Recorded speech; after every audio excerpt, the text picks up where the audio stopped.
Hey guys, welcome back to Let's Build Arendelle, the castle kingdom from Frozen. And as you can see, as we swing around the castle house, there's a lot left to do. It needs the roof fixing, half of the roof isn't even there, and the entire wall on the right side of the castle is missing completely. But before we move on to that, there's one thing I want to do, and that's address some of the windows around the top of the castle. So I came up here to the windows on the top left and put down some stone brick and some stone brick steps here, played around just for a little bit to see what design I was happy with. I wanted it so that the windows felt like they were held up by something solid and not just floating stuck onto the roof. So I used iron bars as well, and once I had something I was happy with, I copied it and pasted it exactly over the other side of the roof to have this cool symmetrical window design. And now it was time to come around to the back of the castle. And I started the 3 peaked roofs at the back of the castle, and I'll explain what that is in a sec. But before I did that, I had to repair the roof itself. Now, the 3 peaked roofs at the back here are going to be one tall, spiky roof in the middle, and 2 shallower roofs on each side. But I realised I couldn't really see it very well, and you guys at home probably couldn't see it very well either. So I replaced the blue nether brick with this yellow wool, so you can see exactly how my design is going to go. And once I designed the roof on one side of the peak, I mirrored the centre peak and pasted it over the other side. Now these are going to be the 3 roofs for the kind of roof boxes on this side of the castle. And here you can see the pretty much complete roof boxes after I'd built them. Now I still need to switch out the blue nether brick that makes up these 3 roofs with some stairs to make them a bit more smooth and a bit more rampy. Putting torches in here behind the windows. Now putting torches inside a building, just by the windows, is a great way to hide those light sources, but still light up the building itself. Now for the window boxes here I used specifically stone brick. I used etched stone brick from the Halcyon Days texture pack on the corners, just to make it look a bit more varied and give it a bit more structural, like it looks like a solid roof box. But then those roof boxes shrink by 1 layer as you go down, and that layer is held up by, I think, some spruce logs and some spruce wooden planks and some spruce wooden stairs. Now I replaced the stone brick on the bottom of those walls with this cool quartz stuff that we've been using a lot, and filled in the gaps in between the wooden stairs with more etched stone brick. Adding, of course, again some glowstone to light it up in the night. And there we were pretty much complete with the roof boxes around the back of the castle. All that was left to do was to decorate these flower boxes with a load of these glass panes to give the windows a finally complete look. And here we are. I've dug away at the roof as well inside so that it looks even more realistic, and you're not forced to see a layer of blue behind those windows. But there you go. The back of the castle is looking much more complete. The bottom's looking a bit empty and a bit naked, but for the time being, the structure is pretty safe and coming into its own. Now it's time to copy and paste the large front windows from the front of the castle back to the this side of the castle, just because again it's a symmetrical castle, so we can reuse what we've built around the front at the back, and again repeating that design of these upside down stone brick stairs and the glowstone blocks on the bottom level of the wall there, and finally coming around to wrap it up by replacing the plain nether brick blocks with nether brick stairs, just to again make the roof look a bit more flat and staggered. Now it was time to copy and paste the entire left wall over to the right side and repair it here and there, copying again over the glowstone blocks just beneath the bit that I copied. I didn't quite copy it correctly.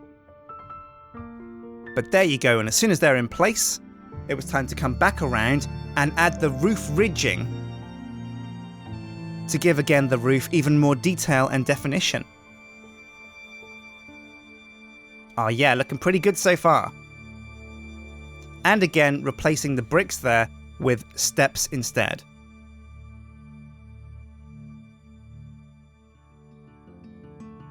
And there we go. I think that the main building is pretty much complete. You can see the front, the back, and the sides are all looking really great. They light up in the night, and they've got an acceptable level of detail. I might come back around and tinker with some things here and there.